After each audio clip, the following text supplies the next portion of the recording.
Bismillahirrahmanirrahim. Assalamualaikum warahmatullahi wabarakatuh. Kita mulai kajian kita tentang kitab Al-Hikam di bab awal, yaitu bab awal kita baca bersama-sama.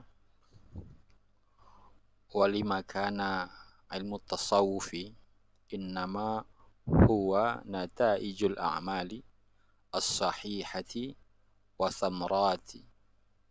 thamratul ahwali as-safiyati musaddiqan liqaulin nabi sallallahu alaihi wasallam man amila bima alima awrathahullahu ilma ma lam ya'lam. Sebagaimana kita ketahui bahwasanya ilmu tasawuf yaitu merupakan nilai atau hasil dari al-a'mal, perbuatan-perbuatan yang benar, yang betul, dan buah dari keadaan atau situasi ahwal as-safiyah, yang jernih, yang bening, yang bersih. Kalimat ini sesuai dengan hadis Nabi SAW, man amila, siapa saja yang melakukan, mengerjakan apa-apa yang dia ketahui, maka Allah akan memberikannya, mewariskannya pengetahuan atau ilmu yang belum dia tahu. Jadi apa yang kita tahu semestinya kita laksanakan, kita perbuat, sehingga setelah kita melakukan segala perbuatan-perbuatan yang kita ketahui, tentunya yang baik-baik, maka Allah akan mengirimkan ilmu-ilmu lain, pengetahuan-pengetahuan lain yang nanti juga akan harus kita amalkan. Di sini Syekh Ibnu Athaillah memulai bukunya, tulisannya dengan al-amal, yaitu tentang amal, tentang perbuatan. Beliau berkata, man min alamatil i'timadi alal amal nuqsanur raja'i inda wujudiz zalal, yang artinya dari tanda-tanda bersandarnya seseorang kepada amal perbuatannya, amal baiknya atau amal solehnya, yaitu berkurangnya rasa harap, ketika, yaitu berkurang rasa harap kepada Allah ketika terjadi sebuah goncangan atau tergelincirnya dia. Saudara pemirsa yang dirahmati Allah Subhanahu wa taala, dijelaskan oleh beliau, al-i'timadu 'ala syai' huwal isnadu 'alaihi warrukun ilaihi. Al-i'timal artinya bersandar, menyandarkan kepada sesuatu, itu artinya ya bersandar, bergantung di situ. Warrukun ilaihi, rukun itu artinya juga bersandar atau mengandalkan. Wal amal harakatul jismi, wal amalu harakatul jismi awil qalbi. Yang namanya amal perbuatan adalah merupakan sebuah gerakan badan atau gerakan hati, al-qalb. Fa'in taharraka bima yuwafiqu syari'atu, jika gerakan itu bima yuwafiq, sesuai, ya, yuwafiq sesuai dengan syariah, summiya ta'atun, dinamakanlah dia sebuah ketaatan. Wa in taharraka bima yukhalifu syari'atu, dan jika bergeraknya dia menyelisihi, bertentangan dengan syariah, maka dinamakan amal itu amal maksiat yang bertentangan. Wal amal wal a'malu inda ahlil funun, ahlil fan, ala salasati aqsamin. Yang namanya amal, yang namanya pergerakan, yang namanya perbuatan, kelakuan atau sikap adalah dibagi menjadi 3 bagian. Amalus syariah, wa amalul tariqati, wa amalul haqiqati. Yaitu yang 3 tadi, gerakan atau perbuatan syariah sesuai dengan syariat, yaitu perbuatan-perbuatan yang sudah dijelaskan oleh Rasulullah, oleh Allah Subhanahu wa taala, dikerjakan, itu namanya sesuai syariat.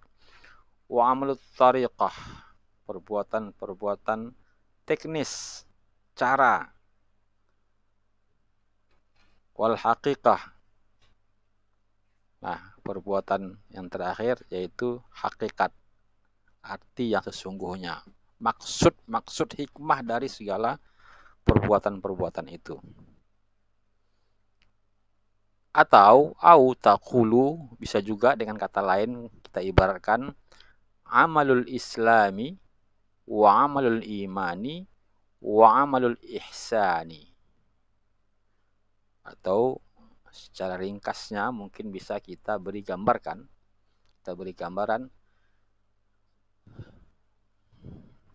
amal Islam, perbuatan Islam, penyerahan diri, misalnya rukun Islam mulai sholat, puasa, zakat, haji, itu namanya tanda kita bergerak, tanda kita beramal, tandanya kita sudah Islam. Wal amalul ihsa imani, perbuatan-perbuatan yang dilandasi karena iman, karena hanya percaya tok, tanpa banyak pertanyaan, kita percaya saja, itu namanya amalul iman. Wa amalul ihsani, dari semua perbuatan-perbuatan ataupun amalan Islam ini, sholat, puasa, zakat, yang nampak oleh fisik, sementara yang iman tak tampak, tak bisa diraba, tapi kita yakini, maka apabila keduanya ini kita laksanakan, maka timbullah dia ihsan. Jadilah orang yang ihsan. Ihsan merupakan orang yang baik. Itulah puncak dari amal-amal Islam dan iman. Atau bisa jadi dengan kata lain kita katakan amalul ibadah wa amalul ubudiyah wa amalul ubudah ail hurriyah, yaitu amal ibadah. Ibadah ini merupakan ritual-ritual. wa amul ubudiyah. Ubudiyah sama dengan ibadah, hanya saja di sini ubudiyah ini adalah ritual-ritual yang disyariatkan. Wa amalul ubudah au ai al-hurriyah, atau yang bebas.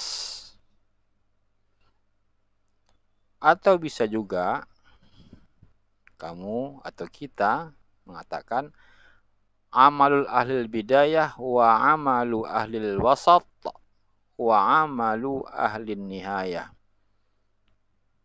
Jadi tiga tingkatan ini, yang tiga tingkatan ini, kalau kita perincikan lagi, kalau kita gambarkan, yaitu amalan-amalan pemula, orang-orang Muslim yang beramal dari sisi syariah, bidayah. Wa amalu ahlil wusta, ini sudah ke tingkat menengah, bukan hanya melaksanakan zakat, puasa, haji, sholat, tapi hatinya sudah ikut berzakat, hatinya sudah ikut sholat, pikirannya sudah kepada Allah. Wa amalul ahlin nihayah, inilah puncaknya, yaitu orang-orang yang sudah merasakan nikmatnya dan dekat dengan Allah Subhanahu wa taala saat melaksanakan ibadah-ibadah apapun. Fasyari'ah an ta'buduhu, maka yang namanya syariat, dari bahasa Arab syariat itu artinya jalan yang ditempuh, aturan-aturan, rambu-rambu. Fasyari'ah an ta'budu, jika kamu melaksanakan syariah maka artinya itu kamu menyembahnya, berbakti kepadanya tanpa tahu kemana arah tujuannya, apa maksudnya. Yang penting semua ibadah kamu laksanakan, itu artinya syariah. Wat tariqah an taqsudahu, sementara tarekat, sebenarnya kata syari' dengan tariq itu sama. Syari' jalan, tariq juga jalan. Nah, wat tariqah an taqsudahu, at-tariqah lebih dalam lagi, bukan hanya sekedar sudah melaksanakan amal-amal ibadah, tetapi sudah tahu maksudnya, arahnya kemana ibadah-ibadah yang dilaksanakan itu, dan sudah merasakan ketenangan, mendapatkan maksud dari tujuan ibadah. Wal haqiqah an tashhadahu, sementara yang namanya orang yang sudah mencapai hakikat, maka dia bisa menyaksikan Allah Subhanahu wa ta'ala. Menyaksikan bukan berarti melihat bentuk Tuhan, tapi dia merasakan kebesaran-kebesaran Allah Subhanahu wa ta'ala dengan melihat makhluk-makhluknya ini, maka dia merasakan begitu besarnya Allah Subhanahu wa ta'ala, begitu sayangnya Allah, begitu rahman dan rahimnya Allah, hanya dengan melihat makhluk ciptaannya, melihat ibadah-ibadah, dan melihat semua alam jagat raya ini, dia bisa merasakan, menyaksikan Allah Subhanahu wa ta'ala. Au taqul, ringkasnya lagi, asy-syari'ah li islahil zawahir, melaksanakan semua ritual-ritual syariah seperti salat, puasa, zakat, haji, dan segala macam yang kita biasa sebut itu ibadah, sesungguhnya bukanlah untuk Allah Subhanahu wa ta'ala, tetapi semua itu dilakukan untuk demi perbaikan zawahir tubuh kita sendiri, panca indera kita sendiri. Kita melaksanakan sholat bukan untuk Allah hasilnya. Jika tak sholat, Allah tidaklah kecil, tetap Maha Agung. Tapi semua ibadah-ibadah itu adalah untuk islahil zawahir, untuk memperbaiki raga kita. Salat bisa untuk menjaga kebugaran tubuh, jaga kesehatan, agar mata tetap bening. Kemudian puasa agar tetap sehat, menjaga badannya, menjaga tubuhnya. Zakat menjaga hatinya agar dia terbiasa dengan melepaskan apa yang dia miliki sehingga hatinya menjadi lapang dan terbiasa dengan memberi. Wat tariqah li islahid dhamair. Sementara ilmu tariqat li islahid dhamair yaitu untuk membenarkan, membersihkan, mengklirkan batinnya agar dia tetap menjadi seorang yang tenang sekali. Wal haqiqah li islahis sarair. Dan hakikat, ilmu hakikat yaitu untuk membetulkan, membenarkan rahasia-rahasia dalam hati. Melihat yang lebih detail, merasakan lebih halus lagi. Merasakan Allah Subhanahu wa taala dalam setiap detak jantungnya. Rasakan kehadiran Tuhan, kehadiran Allah Subhanahu wa taala dalam setiap hembusan nafasnya. Saudara, ini kajian dari kitab Al-Hikam bab pertama tentang amal. Untuk selanjutnya nanti akan kita teruskan penjelasan tentang bersandarnya seseorang kepada amal. Assalamualaikum warahmatullahi wabarakatuh.